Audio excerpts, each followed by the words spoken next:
Assalamualaikum warahmatullahi wabarakatuh. Sebelumnya, perkenalkan nama saya Kalisa Amalia Putri. Saya adalah mahasiswi akuntansi Universitas Bakri Angkatan 2020. Pada kesempatan kali ini, saya akan menjelaskan tentang cash flow, yaitu sebagai tugas akhir dari mata kuliah akuntansi keuangan menengah 2 kali ini. Selanjutnya, saya akan menjelaskan sedikit materi dari cash flow ini. Cash flow adalah laporan yang berfungsi untuk menyajikan informasi relevan tentang pemasukan serta pengeluaran perusahaan.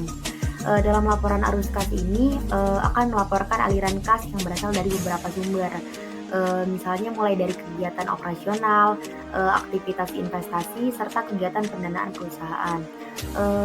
Selanjutnya itu tujuan penyusunan laporan cash flow ini adalah untuk mengetahui secara real berapa pengeluaran dan juga penerimaan kas perusahaan. Dengan begitu akan lebih mudah mengetahui potensi realisasi kas di masa yang akan datang. Selanjutnya itu adalah aktivitas yang terjadi pada cash flow. Yang pertama itu ada aktivitas operasi atau operating activities, yang kedua ada aktivitas investasi atau investing activities, dan yang ketiga ada aktivitas pendanaan atau financing activities. Yang pertama itu adalah operating activities. Operating activities sendiri adalah laporan arus kas yang terdiri dari kegiatan operasional perusahaan. Jadi laporan tersebut berasal dari kegiatan bisnis suatu perusahaan, seperti penjualan barang dan jasa dari customer, terus ada pembelian persediaan, membayar gaji karyawan, tagihan listrik, dan masih banyak yang lainnya. Berarti dengan kata lain, operating activities ini adalah keluar masuknya biaya kebutuhan perusahaan tersebut. Selanjutnya yang kedua itu ada aktivitas investasi atau investing activities. Investing activities ini adalah suatu aktivitas yang berkaitan dengan arus kas yang dihasilkan dari penjualan ataupun pembelian dari aktiva perusahaan. Kegiatan yang mempengaruhi kas atau bank untuk kegiatan investasi pada aset yang umurnya diperkirakan lebih dari 1 tahun. Selanjutnya ketiga itu adalah aktivitas pendanaan atau financing activities. Financing activities sendiri yaitu arus kas yang asalnya dari dana yang didapatkan oleh sebuah perusahaan seperti saham, penjualan obligasi, dan lain sebagainya.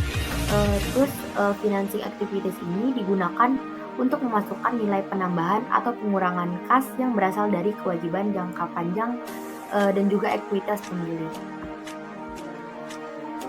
Selanjutnya saya akan menjelaskan sedikit income statement dari perusahaan di Ganesha.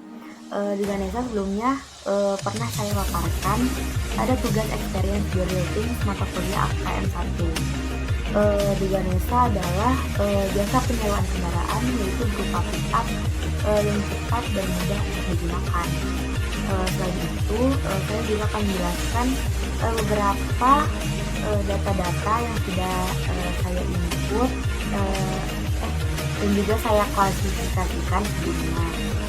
Pertama-tama income statement ini ada revenue itu ada service revenue-nya ini senilai 78 juta. Selanjutnya yang kedua itu ada expense. Untuk expense-nya itu ada interest expense senilai 10.200.000, lalu operating expense 6.500.000, terus ada renovation expense senilai 6.200.000, ada utilities expense senilai 5.700.000, salaries expense senilai 9 juta, ada depreciation expense senilai 10.166.667, kemudian ada rent expense senilai 6 juta, lalu yang terakhir itu supplies expense senilai 7.560.000. Untuk total expense-nya sendiri itu kita dapat senilai 61.326.667. Lalu untuk net income-nya sendiri itu adalah revenue dikurang expense. Jadi yang kita dapatkan adalah 16.673.333. Selanjutnya kita akan masuk ke comparative statement of financial position. Nah, di sini kita akan melihat perubahan nilai yang terjadi pada periode sebelumnya dengan yang saat ini. Jadi kita bisa mengetahui apakah terjadi pengurangan atau penambahan pada periode sekarang yang dibandingkan dengan periode sebelumnya. yaitu pada bulan April dan pada bulan Mei. Karena ada banyak perubahan nilai yang terjadi, maka kita langsung melihat ke totalnya, apakah ini increase atau decrease. Untuk total asetnya sendiri yaitu senilai 673.850.000 pada bulan April. Lalu untuk pada bulan Mei itu 692.723.333 rupiah. Jadi ini mengalami kenaikan pada bulan Mei yaitu senilai 18.873.333 rupiah. Selanjutnya yang kedua itu adalah liabilities dan equity. Itu totalnya pada bulan April senilai 673.850.000 rupiah, dan juga pada bulan ini senilai 699.723.333 rupiah. Jadi ini mengalami increase yaitu senilai 18.873.333 rupiah. Untuk selanjutnya yang terakhir adalah segment of cash flow dari The Ganesha.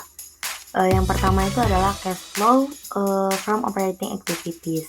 Nah, di dalamnya ini yang pertama itu kita masukkan adalah net income.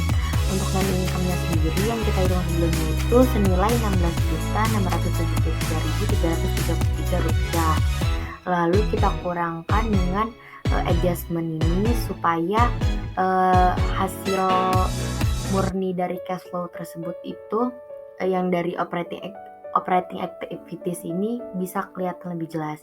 Yang pertama itu ada depreciation expense, itu senilai 10.166.667. Terus yang kedua ada increase in account receivable 4 juta, lalu ada decrease in supplies itu 7.560.000, ada prepaid trend 6 juta, terus ada increase account payable-nya itu 2 juta, lalu increase interest payable-nya itu 200.000.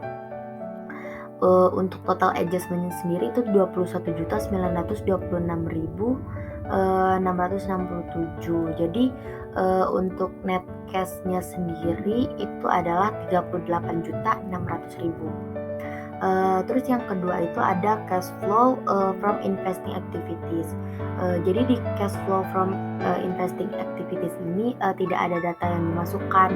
Kenapa? Karena yang pertama untuk buildingnya ini adalah milik pribadi, sehingga tidak ada biaya seperti biaya sewanya gitu. Selain itu karena perusahaan ini juga perusahaan jasa penyewaan kendaraan, maka building ini tidak termasuk di dalamnya. Selanjutnya yang ketiga adalah cash flow from financing activity. Untuk financing activity-nya sendiri itu yang pertama adalah increase in capital itu 16.673.333 rupiah, dikurang dengan pay dividend. Pay dividennya itu 16.673.333 rupiah. Untuk net cash provide by financing activity-nya itu 0. Jadi increase in cash dari seluruh cash flow-nya ini cuma diambil dari operating activities yaitu senilai 38.600.000. Untuk cash balance pada April itu 180 juta. Lalu untuk cash balance pada 30 Mei 2021 itu senilai 218.600.000. Mungkin itu saja yang dapat saya sampaikan. Terima kasih.